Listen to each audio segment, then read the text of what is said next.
자, 오늘은 2019년 8월 31일 기출문제 풀도록 하겠습니다. 자, 1번 다음 중 멀티미디어 기법에 대한 설명으로 옳지 않은 것은? 자, 안티엘리어싱 저번 시간에 나왔었죠. 자, 비트맵의 단점은 우리가 확대했을 때 계단 현상이 일어나는데 이거를 부드럽게 처리해주는 게 안티엘리어싱이었습니다.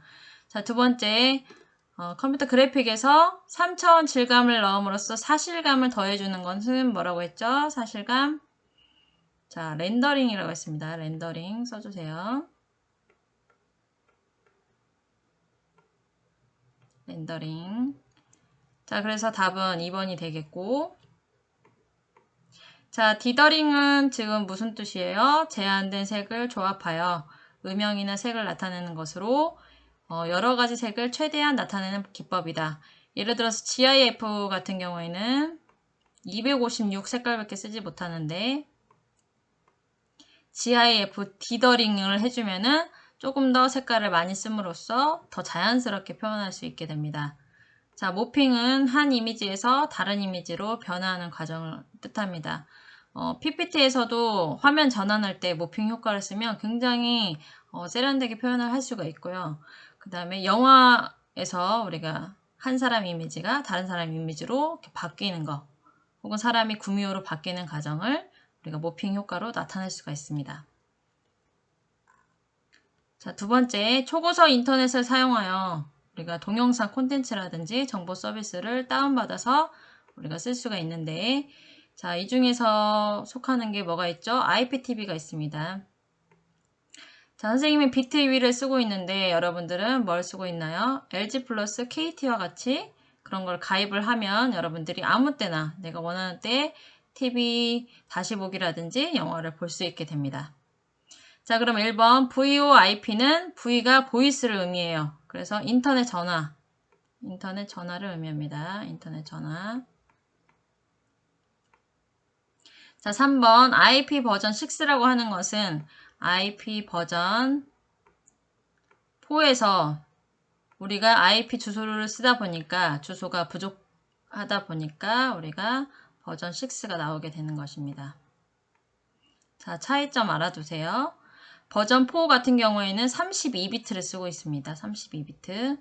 자, ABCD 이런 클래스를 쓰고 있고요. 자, 버전 6는 128비트를 쓰고 있어요. 128비트. 자, 표현할 때는 우리가 점으로 표현을 해서 네 군데로 버전 4는 이렇게 표현을 하고 있고요. 버전 6 같은 경우에는 콜론으로 표현을 하고 있습니다. 16비트짜리 8부분으로 나눠서 표현을 하고 있어요. 이렇게. 자, 그래서 이 클래스에 해당하는 것들은 여기 읽어보시면 유니캐스트, 멀티캐스트, 애니캐스트가 있습니다. 자, 네 번째 TCP/IP는 서로 다른 운영체제를 쓰는 컴퓨터 간에도 데이터를 전송할 수 있게 해주는 인터넷 표준 프로토콜을 의미합니다. 자, 3번 다음 중 컴퓨터 보안에 관련한 기술을 해당하지 않는 것은 자, 우리가 홈페이지 어떤 사이트를 가입할 때도 개인 인증을 하죠. 핸드폰으로 인증을 하거나 아이핀으로 인증을 합니다. 그 다음에 암호화를 넣어서 우리가 한글이나 엑셀 같은 데도 암호화를 넣어서 보호를 하죠. 그 다음에 방화벽을 만들어 놓고 외부 침입자로서 막아줍니다. 자, 4번 브릿지 같은 경우에는 네트워크 장비를 의미합니다. 예를 들어서 라우터, 게이트웨이, 허브, 스위치 등과 같은 그런 네트워크 장비 중에 하나로서 두 개의 근거리 통신망, 랜이나 광역 통신망을 서로 상호 접속할 수 있도록 하는 연결 장치이다. 자, 아시겠죠? 자, 4번 다음 중 정보사회의 특징으로 적절하지 않은 것은 자, 1번 처리하고자 하는 정보의 종류와 양이 증가하였다. 자, 맞습니다. 그 다음에 점점 변화 속도가 빨라지고 있다. 맞습니다. 세 번째, 새로운 인간관계와 문화가 형성되었다. 사이버 공간상에서. 자, 그 다음에 네 번째, 대중화 현상이 강화되고 개성과 자유를 경시하게 되었다가 아니라 중요시하게 되었습니다. 자, 4번 같은 경우 굉장히 쉽네요. 자, 5번 보겠습니다. 자, 네트워크 구성 형태에 관한 설명으로 옳지 않은 것은, 자, 2학년들은 배웠을 것 같아요. 자, 망형이 있고 성형이 있고 버스형이 있고 링형이 있습니다. 자, 망형 같은 경우에는 메시라고 했기 때문에 어떤 거죠? 자, 이런 식으로 컴퓨터가 있었을 때 서로 다 통신이 가능해지는 걸 의미를 합니다. 자, 그래서 망형은 응답 시간이 빠르고 노드의 연결성이 매우 우수하다. 이 노드는 컴퓨터를 의미를 합니다. 자, 그 다음에 성형 같은 경우에는 중앙 컴퓨터가 있고, 자, 여기에 연결되는 거예요. 자, 그래서 통신망의 처리 능력 및 신뢰성이 중앙 노드의 제어 장치에 좌우된다. 중앙 컴퓨터의 좌우가 된다. 자, 맞죠? 자, 3번 버스형은, 자, 버스형은 어떻게 생겼어요? 이렇게 생겼어요. 이렇게. 자, 버스형은 기밀 보장이 우수하다. 그 다음에 회선 길이에 제한이 없다.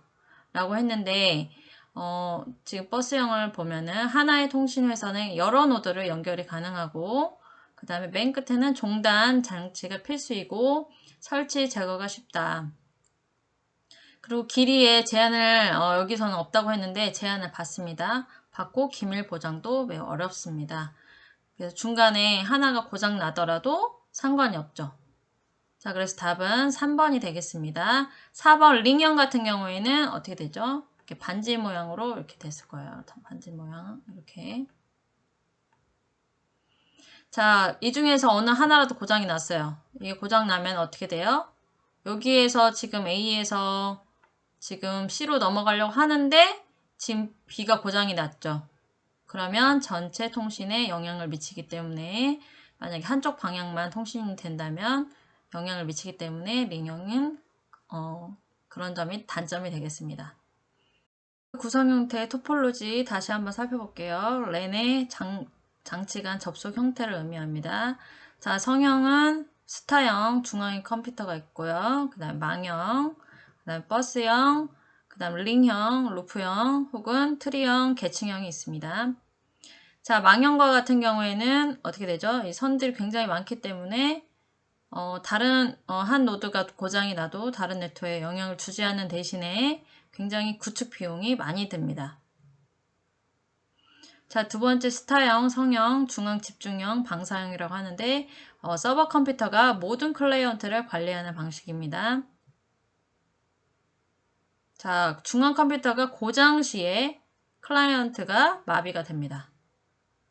자, 링형, 루프형은 한쪽 방향으로만 흐르고 병목 현상이 드물지만 한 노드가 절단되어도 우회할 수는 있으나 이제 장애를 일으킬 수 있죠. 끊어지면 전체 장애를 일으킬 수가 있고 한 대를 추가하기 위해서는 선을 끊어서 다시 연결을 해줘야 됩니다. 자, 버스형 같은 경우에는 하나의 통신 회선에 여러 개의 단말 장치가 연결되어 있어서 우리가 케이블과 네트워크 닉 카드가 있으면 설치가 가능해져서 구축이 매우 쉽습니다. 자, 트리형, 계층형, 분산형과 같은 경우에는 하나의 노드에 여러 개의 노드가 트리 형태로 지금 구성이 되어 있고, 자, 통신 회선수 전력이 되고 확장이 용이해집니다. 자, 이렇게 5가지 잘 알아두세요. 컴퓨터와 같은 정보 기기를 사용하기 위해서 반드시 설치되어야 되는 시스템 소프트웨어는, 자, 소프트웨어는 크게 시스템과 응용 소프트가 있습니다. 자, 외웠죠, 그때? 자, 시스템 소프트웨어는 대표적인 게 OS 운영체제가 있습니다. 운영체제는 우리가 쓰는 윈도우즈라든지, 윈도우즈, 혹은 리눅스, 지금 유닉스, 자, 이런 것들이 있죠. 리눅스는 서버용으로 많이 쓰이고 있습니다. 자, 자격증도 있어요. 리눅스 마스터 해서 자격증도 여러분들이 공부를 했으면 좋겠습니다. 자, 그래서 답은 2번이 되겠습니다.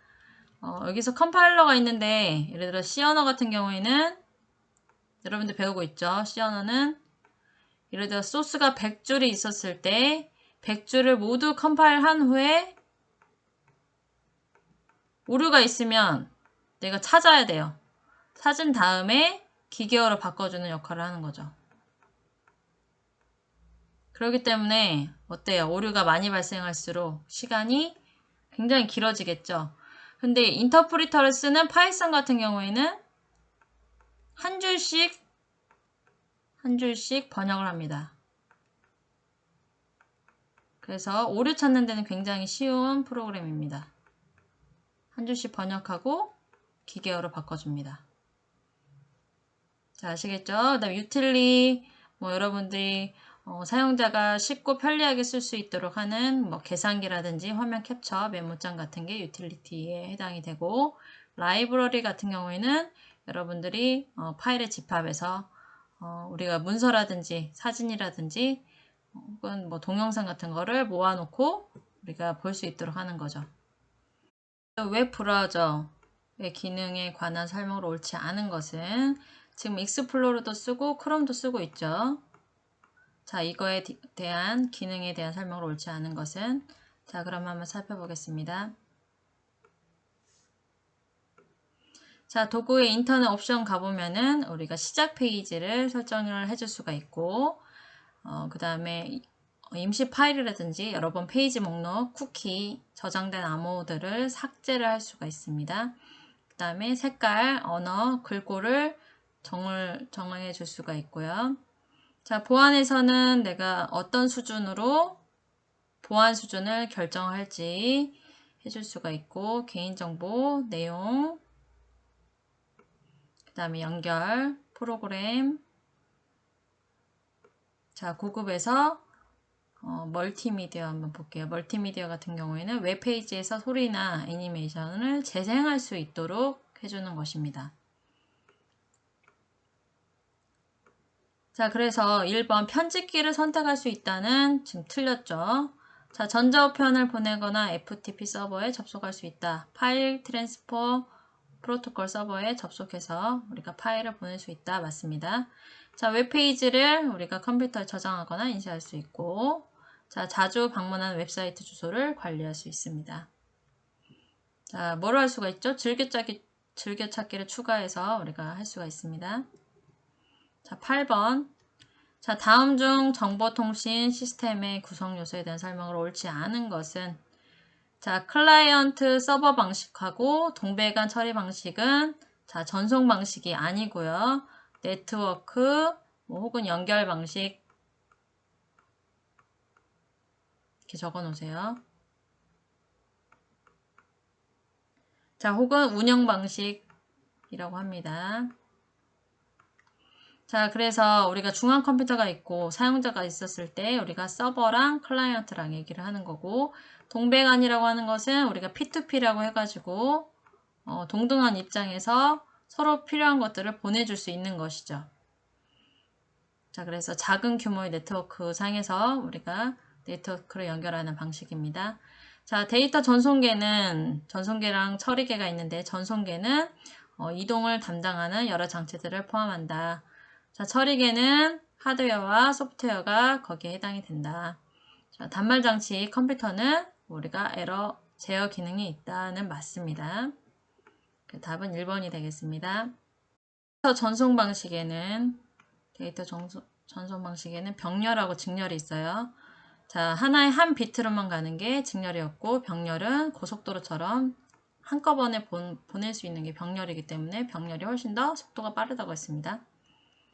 자, 9번. 다음 중 컴퓨터 운영체제 운영 방식에서 인베디드 시스템에 대한 설명으로 옳지 않은 것은, 자, 제어가 필요한 시스템의 두뇌 역할을 하는 전자 시스템으로 TV 냉장고 혹은 밥솥 같은 기능이 이거를 가지고 있어요.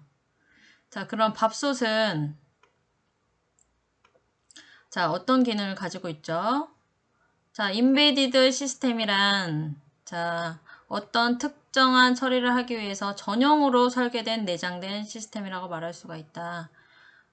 전기밥솥 같은 경우에는 지금 시간 조정이라든지 모드, 그 다음에 히터, 온도, 타이머 이런 것들이 다 내장되어 있죠. 자, 그래서 뭔지 아시겠죠? 자, 그래서 1번은 맞고 옳지 않은 것은 자, 처리할 데이터를 한꺼번에 모아서 처리한다. 자, 이거는 일괄 처리 시스템입니다. 일괄 처리. 일괄 처리. 자, 한꺼번에 처리한 것들 뭐가 있어요? 여러분들 한 달에 한 번씩 나오는 뭐 핸드폰 요금이라든지 그 다음에 세금 고지서 같은 거는 한꺼번에 처리가 돼서 나오고 있죠. 관리세, 관리비 같은 거, 가스비 이런 거는 한꺼번에 일괄 처리가 되고 있죠. 자, 그 다음에 3번 마이크로 프로세서의 특정 기능을 수행하는 응용 프로그램을 탑재하여 컴퓨터 기능을 수행한다. 자, 하드웨어와 소프트웨어가 하나로 결합된 제어 시스템이다. 자, 그래서 다 맞기 때문에 자, 답은 2번이 되겠습니다. 자, 나머지 것도 한번 읽어보세요. 실시간 처리라고 하는 것은 즉시 처리하는 것이죠. 어떤 게 있어요? 좌석 예매, 은행 업무 같은 게 있고 자, 그 다음에 아까 말했던 일괄 처리 같은 경우에는 급여, 공공요금을 계산할 때 쓰입니다. 자, 다중 프로그래밍은 하나의 중앙 컴퓨터로서 여러 개의 프로그램을 동시에 처리하는 거. 자, 시분할 시스템은 한 대의 시스템을 여러 사용자가 시간을 나누어서 쓰이는 것입니다. 자, 다중 처리라고 하는 것은 하나의 컴에 여러 개의 CPU를 설치를 해서 프로그램을 처리하는 것이고 자, 분산 시스템은 지역적으로 분산된 여러 대의 컴퓨터를 연결해서 작업을 분담하여 처리하는 것입니다. 자, 마지막 10번 보겠습니다. 자, 유니코드 우리가 1학기 때 배웠었죠. 유니코드는 자, 몇 비트라고 했죠? 16비트라고 했습니다. 16비트. 자, 2바이트. 자, 그래서 전 세계의 언어를 내가 문자를 표현할 수가 있는 코드가 유니코드였죠. 자, 그래서 답은 4번이 되겠고 자, 1번 표현 가능한 문자 수는 258자이다. 얘는 8비트를 의미합니다. 8비트. 2의 8승이 256이죠. 자, 8비트는 FCD 코드가 있습니다. 자, 대형 컴퓨터에서 씁니다. 대형 컴퓨터. 자, 그러면 우리가 그 미국 표준이라고 하는 아스키 코드는 몇 비트였죠? 7비트였죠. 자, 에러 검출이나 교정이 가능하다. 자, 에러 검출은 페리티 비트로서 우리가 에러 검출이 가능해지고 교정까지 가능해지는 거는 우리가 해밍 코드라고 합니다. 해밍 코드. 자, 인터넷에서 한번 찾아보시고 자, 에러 검출할 때는 짝수 페리티가 있고 홀수 페리티가 있습니다. 자, 연산을 빠르게 수행하기 위한 존 비트와 디짓이 있다. 자, 이거는 뭐 여기 8비트라든지 아스키 코드라든지 아니면 BCD 코드. 자, BCD는 6비트짜리입니다. 6, 7, 8. 자, 그래서 여기까지 수고 많으셨습니다. 자, 오류 검출 코드에는 페리티 비트와 해밍 코드가 있습니다. 자, 페리티 비트라고 하는 것은 크게 두 가지가 있어요. 짝수 페리티랑 홀수 페리티가 있는데 데이터에서 1의 개수를 짝수계로 맞춰주면은 짝수 페리티, 1의 개수를 홀수계로 맞춰주는 것은 홀수 페리티라고 합니다. 자, 컴퓨터 내부나 주격 장치에 사용하고 있습니다. 자, 짝수 페리티의 경우에 데이터가 전달 후에 1의 개수가 짝수계면은 이제 정확하게 전달된 것을 의미하고 홀수계면은 오류가 발생한 것입니다. 그래서 오류만 검출할 때는 페리티 비트를 쓰고 자, 해밍 코드는 오류를 정정까지 해줄 수도 있습니다. 해밍 코드. 자, 아시겠죠? 자, 두 가지 구분해서 잘 알아두시기 바랍니다.